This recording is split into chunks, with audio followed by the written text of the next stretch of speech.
Ahok masih unggul tipis adalah topik diskusi kita malam hari ini, dan saatnya pemirsa Anda juga bisa berpartisipasi, bisa menyampaikan pendapat atau pertanyaan. Sekali lagi Anda bisa hubungi nomor telepon yang ada di layar televisi Anda saat ini, atau mention kami di media sosial kami di @berita1tv melalui Twitter. Oke pemirsa, saya ajak Anda dan juga Pak Sirajudin, Mbak Fitri, kita lihat lagi grafis yang berikut ini. Kita coba lihat analisa terkait dari kategori usia ya, berapa pemilih atau angka yang diperoleh oleh Ahok Jarot untuk pemilih usia 19 tahun atau di bawahnya. Ahok Jarot mendapatkan 27,8%, sementara untuk Anies Sandi mendapatkan 30,8%, dan Agus Silvi mendapat 33,8%. Nah, ini untuk usia 19 tahun atau di bawahnya. Angka yang belum menentukan itu masih ya kecil atau besar, nanti kita diskusikan, 7,6% ya. Sementara untuk pemilih dengan kategori usia 20 tahun sampai 29 tahun yang memilih Ahok dan Jarot itu sebesar 22,8%, pemilih Anies Sandi 21,10%, sementara Agus Silvi 28,1%. Dan angka yang belum memutuskan ternyata cukup besar, yaitu 28%. Bagaimana dengan usia 30 sampai 39 tahun? Oh, kalau saya tadi masuk di 20 sampai 29. Semangatnya gitu kan. Nah, saya tidak tahu pemirsa Anda dimasuk umur yang berapa. Kalau umur 30 sampai 39 ini, pemilih Ahok adalah 29,6%. Ini menarik sekali ya, ini usia-usia produktif dan usia-usia profesional kerja ya. Sementara Anies Sandi mendapatkan 26,5%, Agus Silvi 19,4%, sementara yang belum juga cukup besar 24,5%. Lalu bagaimana dengan mereka yang berada di kategori usia 40 sampai 49 tahun? Lebih besar lagi yang memberikan suaranya buat Ahok dan Jarot, yaitu 41%. Sementara Anies Sandi 15,4%, Agus Silvi 11,1%, dan sisanya yang belum memutuskan adalah 32,5%. Lalu bagaimana dengan untuk kategori usia 50 tahun sampai ke atas? Pemilih Ahok Jarot ternyata masih lebih unggul dibanding dua pasangan calon lainnya, yaitu 28,4%, Anies Sandi 21,3%, dan Agus Silvi sama 21,3%. Memang angka yang belum memutuskan masih lebih tinggi dari pemilih Ahok Jarot, yaitu 29%. Lalu bagaimana dengan mereka-mereka yang memilih kalau kita lihat dari kategori pendapatan?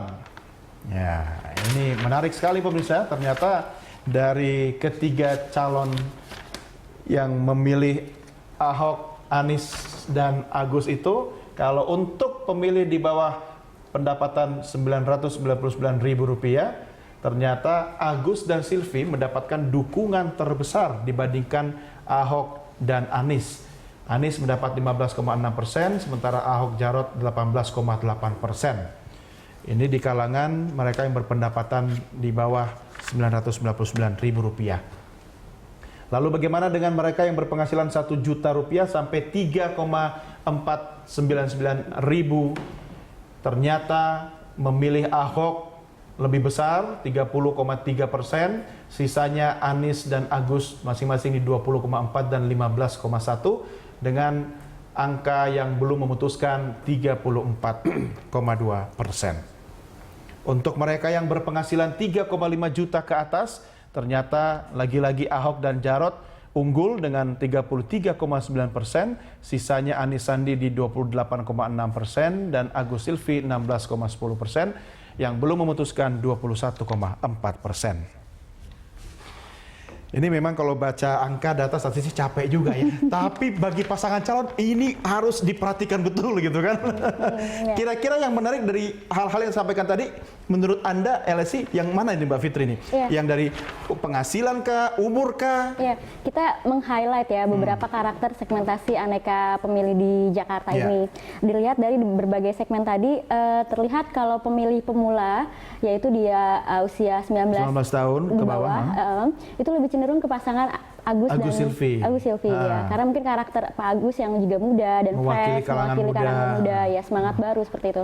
Nah, di segmentasi pendidikan juga gitu. Kita meng-highlight pendidikan pemilih yang memiliki pendidikan di atas pernah kuliah atau di atasnya. Oh ya, ini saya belum sampaikan ke pemirsa, tapi nanti kan kita ulas ya. Kita ke soal itu dulu, penghasilan. Ini menarik. Iya, penghasilan juga itu ke pasangan Agus Silvi di bawah 900.000.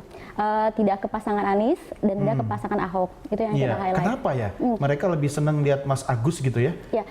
Padahal kan untuk kalangan yang berpenghasilan di bawah itu belum ada jaminan kalau Agus Silvi bisa mengangkat derajat penghasilannya, begitu kan? Betul. Mungkin mereka melihat alternatif ya. Kita tahu sendiri awal tahun sampai sekarang ini terpaan terhadap sentimen anti Ahok lewat berbagai kebijakan yang penggusuran, penertiban.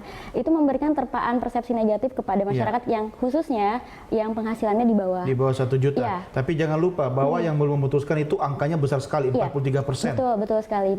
Itu kenapa juga kita harus melihat angka tersebut dari base-nya. Seberapa besar base mereka itu berkontribut sama suara masing-masing pasangan ini misalnya. Oke, menarik Pak Sirajudin.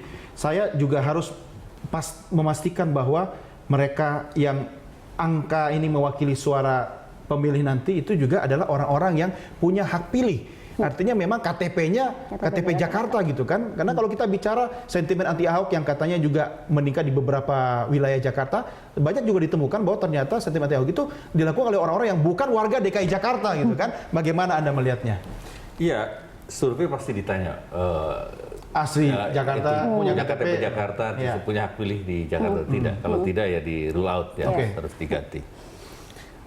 Sebelum ke situ saya ingin mengomentari satu yang tadi soal apakah betul kalau seandainya head to head nanti jika Ahok masuk di putaran kedua, apakah betul pendukung Anies dan pendukung Agus akan ngeblok ngeroyok Ahok? Menurut saya belum tentu. Karena bisa jadi ketika head to head, sebagian dari pendukung mereka juga akan terbagi juga ke Ahok. Tidak akan 100%, pasti terbagi. Enggak usah pendukung, sekarang juru bicaranya Demokrat pindah ke Ahok. Ya, itu salah satunya. Itu artinya apa? Simulasi model begitu itu memang menarik untuk retorika, tetapi tidak kuat. Faktanya belum tentu. Tapi tidak kuat sebagai argumen ilmiah. Tapi bisa terjadi kan segala kemungkinan, termasuk juga main keroyok begitu. Keroyokan pasti, pasti terjadi. Biasa pengelompokan itu, tetapi tidak mungkin pemilih 100% akan ngeblok pada kubu lawan Ahok. Asal bukan Ahok belum tentu juga terjadi. Jadi bisa juga ada pembangkangan juga, begitu kan? Pembangkangan atau nyebrang biasa saja. Saat ini suka Agus atau suka Anies, tapi ketika tidak ada Anies belum tentu otomatis suka Agus atau suka sebaliknya. Bisa jadi terbagi ke Ahok juga. Dan itu yang terjadi kalau kita lihat dari survei sebelumnya ketika nama-nama masih tersebar gitu, belum mengerucut pada tiga pasangan ini. Pendukung Ahok cukup tinggi, artinya dukungan terhadap Agus atau Anies itu sebagian dulu pernah mendukung Ahok ketika belum ada alternatif yang lebih real, karena nama Anies dan nama Agus itu muncul di ujung sekali. Bahkan di survei kita di bulan Juli kemarin nama Anies belum ada, apalagi nama Agus.